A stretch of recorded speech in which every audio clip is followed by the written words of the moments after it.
ऊपर गर्मी, नीचे गरीब बहू का ठंडा ससुराल। एक तो ये गर्मी, ऊपर से खाना बनाने में तो जान ही चली जाती है। भाई सच में इस बार तो गर्मी ने जान ही ले ली है। जमीन जैसे मानो ज्वालामुखी बन गया हो।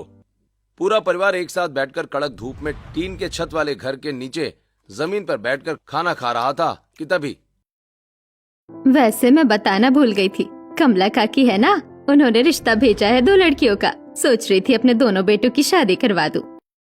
माँ वो दरअसल मुझे एक लड़की पसंद है, मैं उसी से शादी करूंगा। आप लोगों को भी वो जरूर पसंद आएगी, आप बस एक बार उससे मिल लीजिए। देख बेटा, तूने तो पसंद कर ही लिया है, अब हमारे पसंद आने या ना आने से फर्क क्या पड़ता है। शादी तो तू उसी से करेगा ना, फिर हमारी पसंद से क्या फर्क पड़ता है। फैसला तो तूने ले ही लिया है। और सूरज बेटा, तूने क्या फैसला लिया है। पापा माँ, आप लोग जिससे कहेंगे मैं उसी से शादी करने के लिए तैयार हूँ। आपकी पसंद ही मेरी पसंद है। चलो फिर अब एक ही साथ दोनों बहुओं का गृह प्रवेश करवाएंगे। अब इस गर्मी से मुझे भी राहत मिलेगी। फिर शर्मिला अपनी पसंद की लड़की राधिका से सूरज की शादी और अंकित से उसके पसंद की लड़की अनामिका की शादी एक ही मंडप में करवाती है। और फिर गृह प्रवेश के वक्त तुम दोनों बहू एक एक करके अपने दाहिने पैर से कलश को गिराकर गृह प्रवेश करो। जी मम्मी जी। वैसे जेठानी जी आप बड़ी हैं, आप पहले गृह प्रवेश कीजिए। राधिका की बात सुनकर सबसे पहले अनामिका गृह प्रवेश करती है और फिर राधिका। दोनों बहुएं पहली बार मिट्टी के जमीन पर पैर रखती हैं। घर की गर्म हवा दोनों बहुओं को तंग कर देती है कि तभी ओह माय गॉड, ये क्या? यहाँ एसी तो दूर की बात है, एक पंखा भी नहीं है। ऊपर से यहाँ की हवा भी कितनी गर्म है। इस गर्मी में मुझे रहना पड़ेगा। अनामिका की बात सुनकर काजल शर्मिला के कारण रहती है। माँ, बड़ी भाभी के नखरे तो अभी से ही शुरू हो गए। अरे धीरे बोल, सुन लेगी। पहले दिन घर में कलेश करवाना है क्या तुझे? सभी गृह प्रवेश में शामिल थे। तभी दूर खटिया पर बैठे रामलाल पंखा डुलाते हुए कहते हैं, अरे ये पंखा तो टूट गया भाई। अरे ओ अंकित की माँ, जरा वो हाथ पंखा दो ना। मांग तो ऐसे रहे हो जैसे खुद खरीद कर लेकर आए हो। मैंने बनाया है अपने हाथों से, समझे? बेचारे पापा की वाट तो मम्मी हमेशा लगाती है।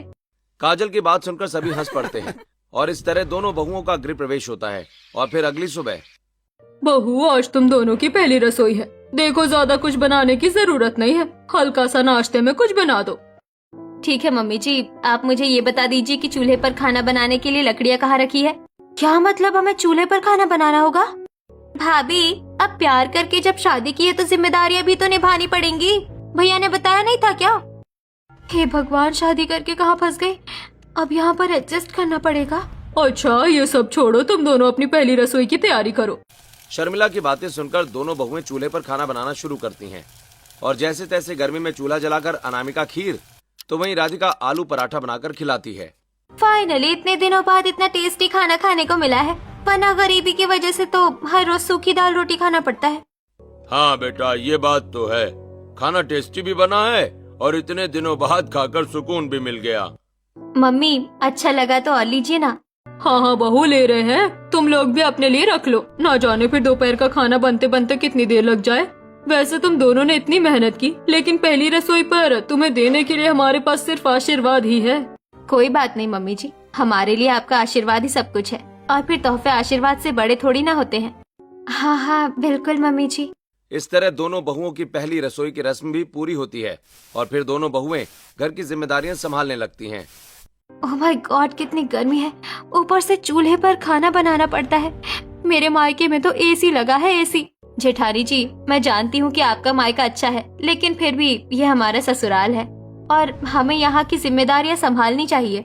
तुम्हें होगी आदत इन सब की, मुझे नहीं है।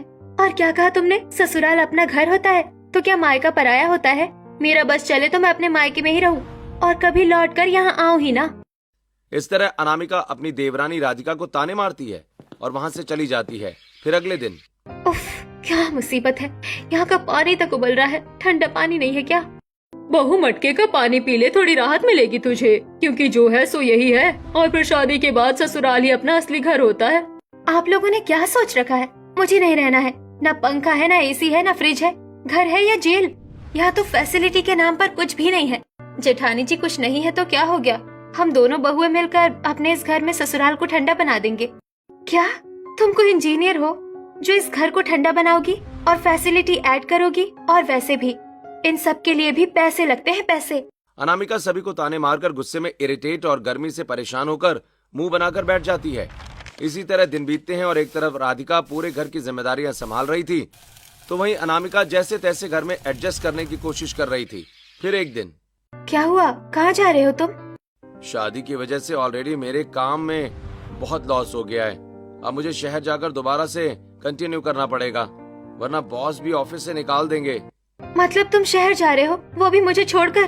फिर तो मैं भी चली जाऊंगी, मुझसे नहीं रहा जाएगा इस गर्मी में। क्या? देखो, मैं तो कहती हूँ तुम भी मेरे साथ मायके चलो, वहाँ हम दोनों खुशी खुशी एक साथ रहेंगे, इस गर्मी से राहत मिलेगी।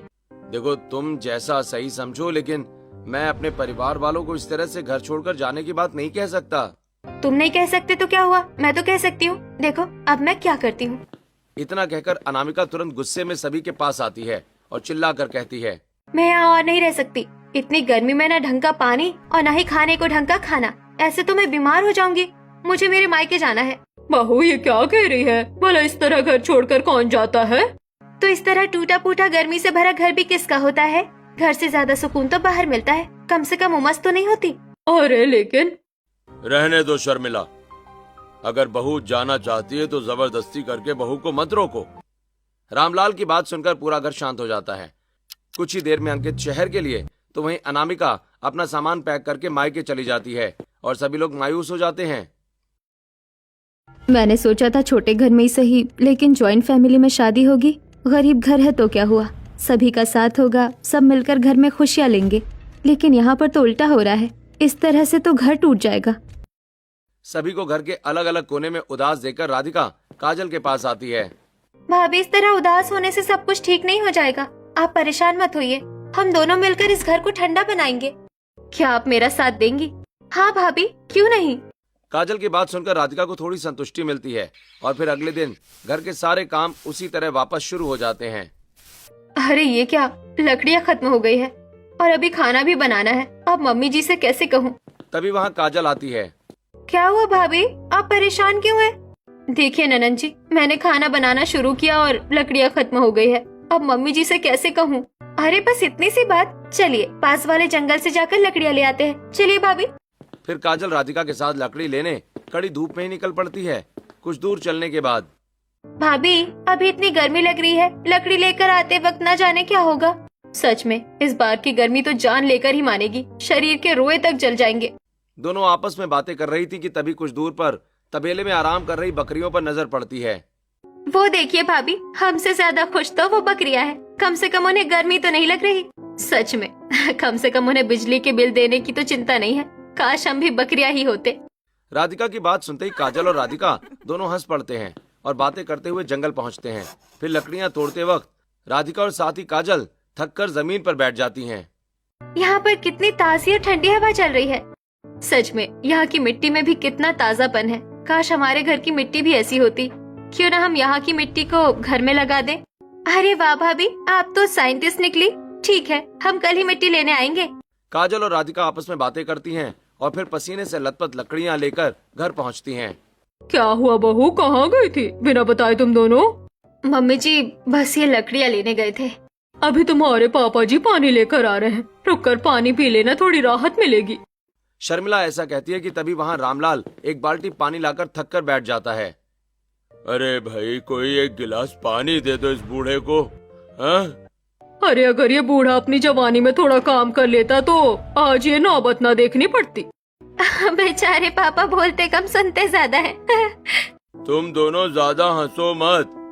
बहू, पता है तेरी ये सास शादी से पहले भी ऐसी ही थी। हाँ, और तेरे ये पापा जी बचपन से ही ऐसे हैं। मैं कम से कम सुधर तो गई। गरीबी होने के बावजूद शर्मिला के तानों पर सभी हंस पड़ते हैं और घर में खुशी का माहौल बनता है। फिर अगले दिन, मम्मी जी हम दोनों जंगल से मिट्टी लेने जा रहे हैं। वहाँ की मिट्टी बहुत अच्छी और ठंडी है। घर में लीप दूंगी, घर भी ठंडा हो जाएगा। बहू अगर ऐसी बात है तो मैं भी तेरे साथ चलती हूँ मिट्टी लेने। इतना कहकर शर्मिला ठंडी ठंडी मिट्टी लेने अपनी बहू और बेटी के साथ जंगल पहुँचती है। मम्मी जी मैं लकड़ियाँ काट लेती हूँ। ननन जी आप मिट्टी इकट्ठा कर लीजिए। चल काजल बेटी, मैं भी तेरी मदद करती हूँ। ये कहकर शर्मिला और काजल मिट्टी इकट्ठा करने लगती हैं। तो वहीं राधिका लकड़ियां काट रही होती है कि तभी अचानक मिट्टी में शर्मिला का पैर फिसलता है और शर्मिला जमीन पर गिर पड़ती है। हाँ माँ, मेरी कमर, हे भगवान, मेरी तो कमर ही टूट गई। अरे मम्मी जी, आप ठीक तो है? आप गिर कैसे गई? मम्मी आप ठीक तो है ना? मम्मी आप घबराइए मत, हम दोनों आपको घर लेकर चलते हैं। राधिका और काजल जैसे तैसे अपनी बाहों का सहारा देकर शर्मिला को घर लेकर पहुंचते हैं और तुरंत डॉक्टर को बुलवाकर चेकअप करवाते हैं। देखिए, मिट्टी में फिसलने की वजह से इन्हें बहुत गहरी चोट आई है। इस उम्र में बहुत कम चांस है कि ये चोट इनकी अच्छी तरीके से रिकवर हो पाए। तो क्या मम्मी जी अब? अरे घबराने की कोई बात नहीं है, मैंने दवाइयाँ दे दी हैं। थोड़ा रेस्ट करेंगी और अच्छा पौष्टिक खाना खाएंगी तो जल्दी ठीक हो जाएंगी। इतना कहकर डॉक्टर चले जाते हैं। सभी लोग घर के कामों में व्यस्त हो जाते हैं और फिर रात को अचानक शर्मिला का कमर दर्द बढ़ जाता है। माँ, मुझे नहीं रहा जा रहा। हे भगवान, ये अत्याचार हम गरीबों पर ही क्यों? गर्मी से थोड़ी राहत पाने की कोशिश की तो आपने दर्द में डाल दिया। शर्मिला दर्द से कराहते हुए रो रही थी। ये देखकर सभी की आंखें भर आती हैं। मम्मी जी को इस तरह दर्द में देखकर उन पर कितना अफसोस हो रहा है। काश आज सुबह मम्मी जी को हम अपने साथ न ले जाते तो ये नहीं होता। गलती तो इसमें मेरे पति की है। काश रामलाल जी, आपने शराब में सारे पैसे उड़ाए ना होते तो आज ऐसी नौबत न आती। शर्मिला की ये बात सुनकर शर्म से रामलाल की आंखें झुक जाती हैं। तुम्हारी बात सच है शर्मिला। देखो, गलती तो मुझसे ही हुई है, लेकिन अब भी देर नहीं हुई। अगर मेरे हालात ठीक होते तो घर के पीछे जो जमीन है उस पर मेहनत करके अपनी परिस्थितियां सुधार लेते। क्या हमारे घर के पीछे जमीन है? हाँ बहू, जमीन तो है, वो भी बहुत बड़ी, लेकिन बस कोई साथ देने वाला नहीं है। क्या आप मुझे वो जमीन दिखा सकते हैं पिताजी? ठीक है बहू, मैं कल तुम्हें ले जाकर वो जमीन दिखा दूंगा। आपस में बातें करता हुआ पूरा परिवार सो जाता है। वहीं राधिका आंखों में उम्मीद की किरण लिए सो जाती है और अगले दिन रामलाल के साथ जमीन देखने जाती है। ये देख रही हो बहू, यही है हमारी जमीन। शराब पीकर मैंने सब बर्बाद तो कर ही दिया था, लेकिन शर्मिला के नाम पर होने की वजह से ये जमीन भगवान की कृपा से बच गई। पापा जी, यहाँ की मिट्टी कितनी ठंडी है, जबकि हमारे यहाँ तो मिट्टी भी उमस छोड़ती है। हाँ बाबू, वो दरअसल यहाँ पहले खेती हुआ करती थी ना, तो इस वजह से मिट्टी में ठंडक है। वैसे इससे क्या फर्क पड़ता है, रहना तो हमें हमारे घर में ही पड़ेगा ना। हम यहाँ थोड़ी ना रह सकते हैं अपना ठंडा घर बनाकर। ठंडा घर? हाँ, ठंडा घर। राधिका मनी मन कुछ सोचकर बहुत ज्यादा खुश हो जाती है और रामलाल के साथ वापस घर लौट जाती है। फिर रात को, वहाँ की जमीन इतनी ठंडी है, क्यों ना हम गर्मी में वहीं रहे। क्या हुआ राधिका, तुम्हें नींद नहीं आ रही? क्या सोच रही हो आधी रात में? जी सुनिए ना, मैं ये सोच रही हूँ क्यों ना हम इस उमस भरे घर को छोड़कर पापा जी की उस ठंडी जमीन का उपयोग करें और वहाँ रहे। ये मजाक अच्छा था। जी मैं मजाक नहीं कर रही, वहाँ की मिट्टी कितनी ज्यादा ठंडी थी और ठंडी हवाएं भी आ रही थी। अगर हम मिट्टी के अंदर ही घर बनाकर रहें तो हमें गर्मी लगेगी ही नहीं। तुम्हारा आइडिया तो अच्छा है, लेकिन तुम्हें नहीं लगता कि इसमें बहुत मेहनत लगेगी? गरीब के पास पैसे नहीं, बस मेहनत होती है। अगर हम सब मिलकर करेंगे तो जरूर घर बन जाएगा। राधिका की बात सुनकर सूरज सोच में डूब जाता है और अगली सुबह सब साथ में खाना खा रहे होते हैं कि तभी रामलाल कहते हैं, लेकिन बहू ये तो बहुत ज्यादा मेहनत और रिस्क का काम है। कहीं ऐसा ना हो कि घर बनाने के चक्कर में अनहोनी हो जाए। पापा जी, मेहनत तो है, लेकिन सभी का साथ भी तो है, और एक बार की मेहनत हर बार की गर्मी से बचाएगी। बहू, ये तो हमने सोचा ही नहीं था। ठीक है, तो आज से ही पूरा परिवार मिलकर तेरा साथ देगा। नहीं मम्मी जी, आपको डॉक्टर ने आराम करने के लिए कहा है। आप आराम कीजिए, हम सब काम देख लेंगे। राधिका की बात सुनकर शर्मिला को छोड़कर पूरा परिवार अगले दिन जमीन के नीचे ठंडा घर बनाना शुरू कर देता है। राधिका, तुम मिट्टी लाकर दो, मैं जमीन में खुदाई करता हूँ, क्योंकि तुम्हारे हाथ में चोट लग जाएगी। अरे बेटा लाओ, मैं जमीन खोद देता हूँ। आखिरकार गांव की घी की ताकत किस दिन काम आएगी। ठीक है, तो फिर मैं नदी से पानी ले आती हूँ और भाभी आप मिट्टी का काम देख लीजिए। सभी आपस में कम बोलकर काम शुरू कर देते हैं। सूरज और रामलाल मिट्टी की खुदाई करने लगते हैं, तो वहीं काजल नदी से पानी लेकर आती है और राधिका मिट्टी का ढेर जमा करती है। हे भगवान, और कितनी परीक्षा लोगे हम जैसे गरीबों की। धूप इतनी तेज हो गई है कि लोहे की कुल्हाड़ी पकड़ना भी अब तो मुश्किल हो गया है। सच कहा पापा आपने, गर्मी से तो ऐसे ही राहत नहीं मिल रही और अब हाथों में छाले भी पड़ गए, लेकिन हम हार नहीं मानेंगे। इतना कहकर सूरज दोबारा काम में लग जाता है। माथे से पसीना टपक रहा था, हाथों में छाले पड़ चुके थे, लेकिन फिर भी कोई पीछे नहीं हटता है।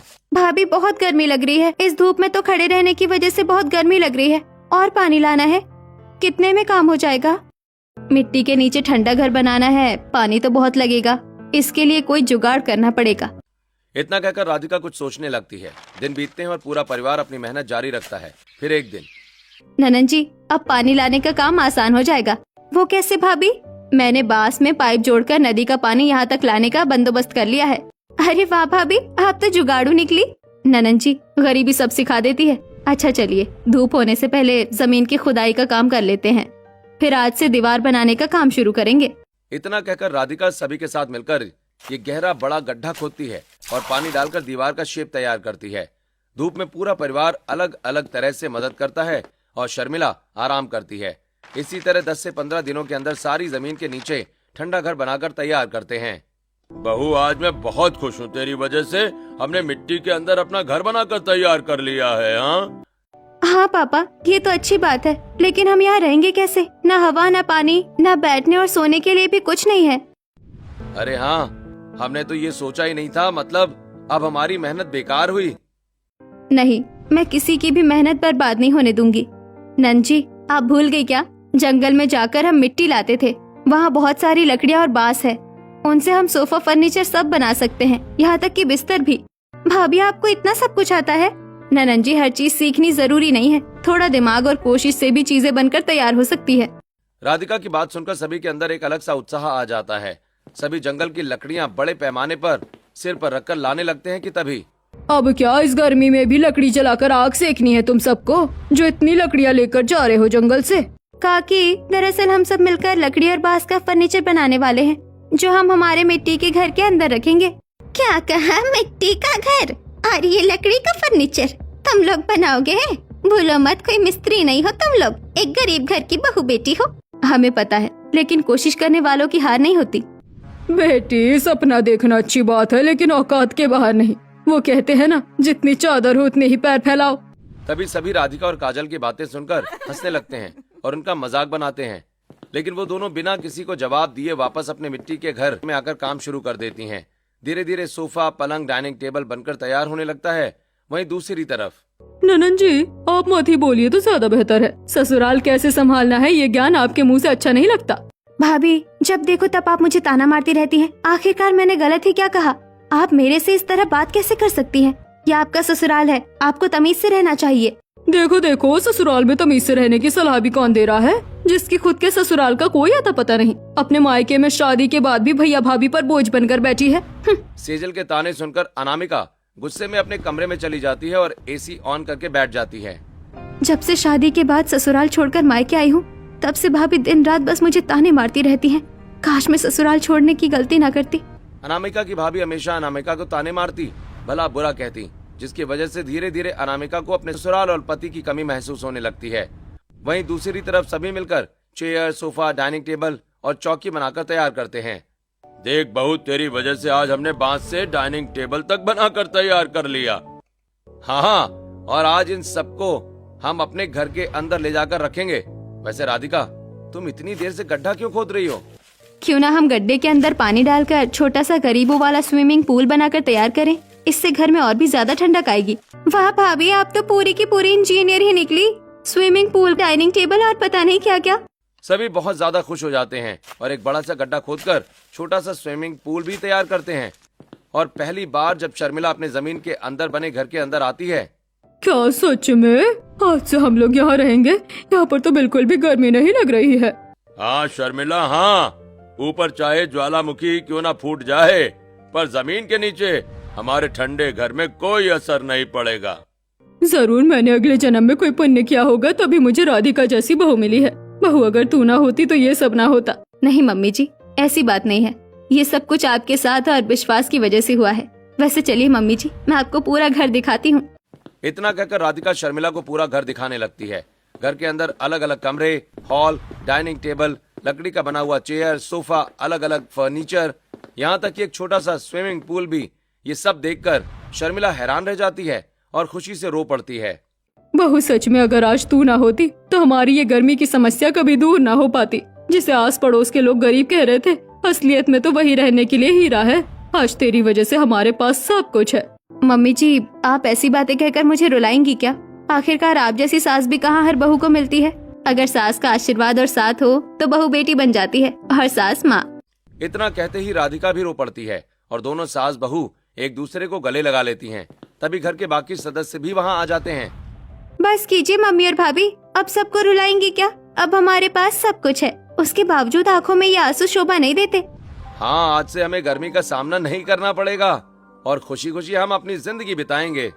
हाँ, और इसी खुशी में मैं आज सबके लिए आलू के पराठे और चटनी बनाऊंगी। राधिका की बात सुनकर सभी खुश हो जाते हैं और राधिका जमीन के अंदर बने घर में ही खाना बनाकर सभी को पहली बार डाइनिंग टेबल पर खाना खिलाती है। आज का खाना सिर्फ खाना नहीं बल्कि राहत और सुकून है। भाई, इस खाने में हम सबकी मेहनत, खुशियाँ और यादें हैं। आज के दिन को हम भविष्य में कभी भी नहीं भूल पाएंगे। आखिरकार यही दिन हमारी परेशानियां खत्म होने का दिन है। पूरा परिवार एक दूसरे से बातें करते हुए खाना खाता है और जमीन के अंदर ठंडक पाकर खुशी खुशी सो जाता है। अब इसी तरह दिन बीतने लगते हैं और दूसरी तरफ अरे बस कीजिए ननन जी, और कितना कलेश करवाएंगी मेरे घर में। आपसे तो खुद का ससुराल संभल नहीं पाया, मुझे आई बड़ी ज्ञान देने। आप देख रही हैं मम्मी, भाभी किस तरह से बात कर रही हैं। मैं उनकी नंद हूँ, उनसे पद में बड़ी हूँ। बोलो, मुझसे तमीज से बात करे।